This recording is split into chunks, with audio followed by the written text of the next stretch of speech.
अरे निशिता, तुम्हारे जेठ सुजीत विवाह क्यों नहीं करना चाहते हैं? अच्छी खासी उम्र है, फिर भी कुंवारे बैठे हैं। मेरे परिवार में एक लड़की है, तुम कहो तो मैं बात चलाऊं। एक बार तुम अपने सास ससुर से बात करके देखो।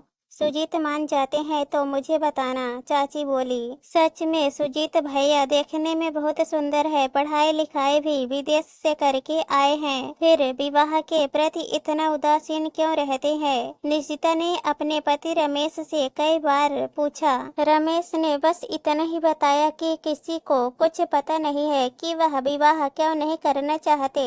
जब भी सुजीत भैया को विवाह के लिए बोला जाता है, वह सीधे मना कर देते और कहते, अभी मेरा लक्ष्य मुझे नहीं मिला है। सुजीत भैया ने अमेरिका से MS करने के बाद PhD की। इसके बाद कुछ समय तक वहां रहकर जॉब भी किया, लेकिन देश प्रेम उन्हें वापस खींच लाया। यहाँ आने के बाद उन्हें मनपसंद जॉब नहीं मिल पाई, जिस कारण वह हमेशा बूझे बूझे से रहने लगे। दो भाइयों में सुजीत बड़े और रमेश छोटे थे।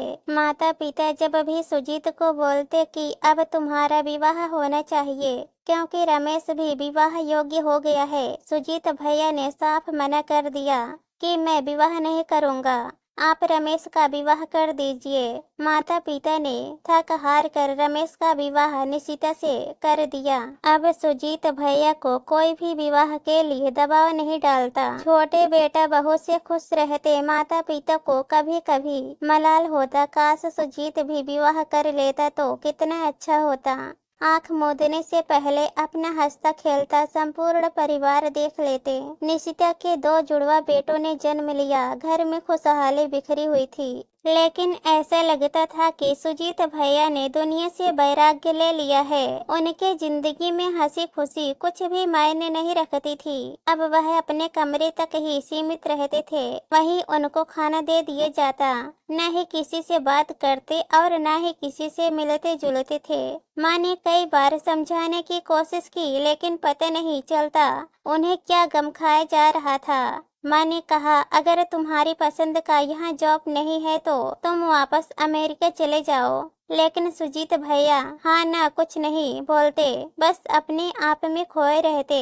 एक दिन रमेश और निशिता स्कूटी से घर का सामान लाने जा रहे थे कि अचानक उनके सामने ट्रक आ गया। वह अपना बैलेंस नहीं बना पाए, उनकी स्कूटी ट्रक से टकरा गई, जहां दोनों की मृत्यु हो गई। पूरे घर में मातम छाया हुआ था।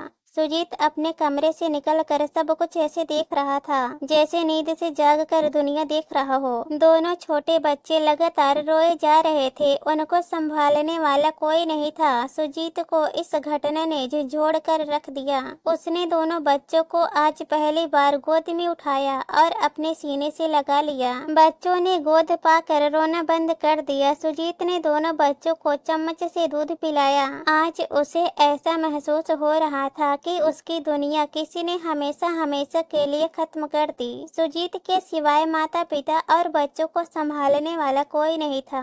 सुजीत को दुनियादारी का कुछ अता पता नहीं था, फिर भी वह सब कुछ कर रहा था। उसके बदले हुए रूप को देखकर माता पिता को बहुत आश्चर्य हुआ।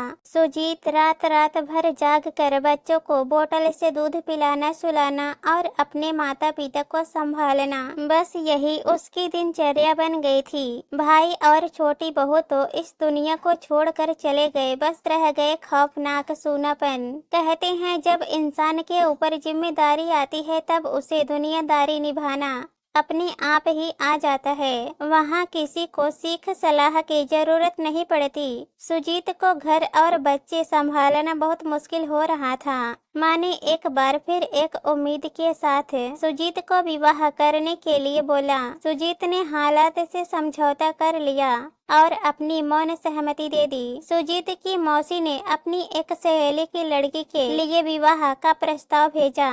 थोड़ी बहुत औपचारिकता के पश्चात सुजीत का विवाह रोशनी के साथ हो गया। रोशनी पढ़ी लिखी समझदार लड़की थी। विवाह की पहली रात सुजीत ने रोशनी से अपने घर के सभी हालात हालात बता दिए और कहा, मुझे विवाह में कोई रुचि नहीं है। मैंने इन दोनों बच्चों एवं माता पिता के खातिर विवाह किया है। मैं पति होने के नाते तुम्हें कभी शिकायत का मौका नहीं दूंगा।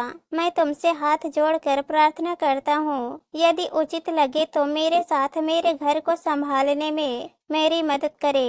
रोशनी ने सहमति में सिर हिला दिया और उसका हाथ अपने हाथ में लेकर यह वादा किया कि आपको कभी शिकायत का मौका नहीं मिलेगा। दूसरे दिन रोशनी जल्दी उठकर पूजा पाठ करने के पश्चात बच्चों के दूध का बोतल साफ कर रही थी। माँ ने देखा तो बोली, बड़ी बहू, तुम्हें इतनी जल्दी उठने की जरूरत नहीं है, अभी हम कर सकते हैं। सुजीत सुबह उठा तो उसकी आंखें कुछ तलाश कर रही थी। माँ ने पूछा, क्या ढूंढ रहे हो? इतना सुनते ही वह लजा गया। माँ ने मुस्कुराते हुए आवाज लगाई, बड़ी बहू, सुजीत को चाय दे दो। माँ ने रोशनी से पूछा, बड़ी बहू, एक बात पूछूं, तुम्हें सुजीत से कोई शिकायत तो नहीं है? रोशनी लजाते हुए बोली, नहीं माँ, वह तो मुझे बहुत प्यार करते हैं, ख्याल भी रखते हैं। माँ दोनों के रिश्ते से आश्वस्त हो गई। रोशनी दोनों बच्चों को बहुत अच्छे से पालन पोषण कर रही थी। दोनों की पढ़ाई लिखाई एवं सभी प्रकार की ऊंच नीच की शिक्षा देती रहती थी। बच्चे स्कूल से आने के बाद एक एक बात अपनी माँ रोशनी को बताते। रोशनी भी इम्तिनान से उनकी पूरी बातें सुनती। दोनों बच्चे रोशनी को माँ और सुजीत को पापा कहते। कुछ कानूनी प्रक्रिया के बाद सुजीत और रोशनी ने उन्हें गोद ले लिया था। स्कूल में भी माता पिता के नाम की जगह सुजीत और रोशनी का ही नाम लिखा था। रोशनी के विवाह के करीब 7 साल हो गए थे, लेकिन उनकी अपनी कोई संतान नहीं थी। माँ ने कई बार रोशनी से पूछना चाहा, पर रोशनी ने बात हंसी में टाल दी। बड़ी बहू, 20 रुपया देना, सब्जी वाले को देने हैं, मेरे पास खुले नहीं है। बहू ने अपने बैग की तरफ इशारा करते हुए कहा, माँ उसमें रखे हैं, आप निकाल लीजिए। माँ पैसा निकाल रही थी, तभी उसके हाथ में एक गर्भ निरोधक गोलियों का पैकेट आ गया। माँ ने बड़ी बहू से कुछ नहीं कहा। एक दिन जिस डॉक्टर की देखरेख में वह दवा खाती थी, उसके पास जा पहुंची और बोली, मेरी बड़ी बहू आपके पास किस चीज का इलाज कराती है? डॉक्टर बोली, उनके 2 बच्चे हैं, उन्हें और कोई बच्चा नहीं चाहिए, इसलिए उसकी रोकथाम के लिए मेरे पास आती हैं। एक बार उन्होंने 2 महीने का गर्भपात भी कराया था। सासू माँ ने कुछ नहीं कहा और कुछ सोचते हुए उठ खड़ी हुई। अभी तक वह सोचती थी कि बड़ी बहू को संतान क्यों नहीं हो रही है, लेकिन आज उनकी असलियत का पता चल गया। वह अपनी देवरानी के दोनों बच्चों के अलावा तीसरा बच्चा इस दुनिया में लाना ही नहीं चाहती है। धीरे धीरे दोनों बच्चे बड़े हो गए। दोनों ने 12वीं परीक्षा के साथ साथ नीट का परीक्षा भी क्वालिफाई कर ली। काउंसलिंग में दोनों बच्चों का चयन MBBS के लिए हो गया। दोनों बच्चों को कभी भी यह पता नहीं चल पाया कि रोशनी और सुजीत के अलावा भी उसके कोई और माँ बाप हो सकते हैं। बड़ी बहू ने इस घर के साथ साथ बच्चों और खासकर सुजीत को बदल दिया। सुजीत अब सामान्य व्यक्ति की तरह सभी के साथ व्यवहार करता।